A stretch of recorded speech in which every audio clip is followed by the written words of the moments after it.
Pinapayuhan ng pag-asa ang publiko na umiwas sa pagbabad sa arawan at manatiling hydrated sa kabila ng patuloy na pagtaas ng heat index sa iba't ibang bahagi ng bansa.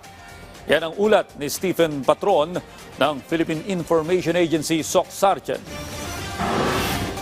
Itinaas na sa El Nino Alert ang ilang bahagi ng bansa kabilang ang SOC Sargent. Ayon sa pag-asa, patuloy ang pag-init ng sea surface temperature sa Equatorial Pacific na indikasyon sa paglala ng El Nino na inaasahang magdudulot ng below normal rainfall at mas matinding init sa iba't ibang bahagi ng bansa. Dahil dito, ipinaalala ni Office of Civil Defense 12 Regional Director Rodrigo Sosmeña, Chairperson ng Regional Disaster Risk Reduction and Management Council o RDRMC Region 12, na itinaas na rin sa El Nino Alert ang monitoring sa rehiyon at pinaghahanda na ang lokal na pamahalaan. Yung El Nino Watch na parati nating minomonitor yung weather patterns affecting El Nino has already been escalated to El Nino Alert.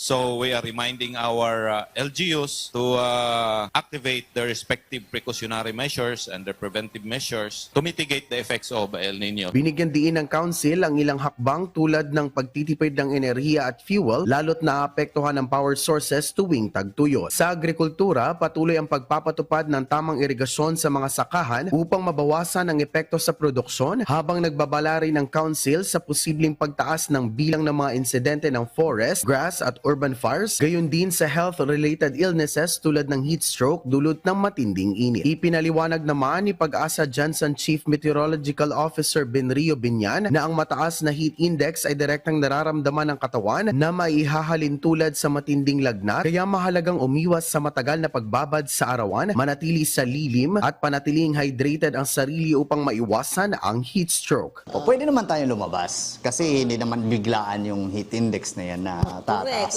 sa katawan natin. Inom ka lang ng tubig.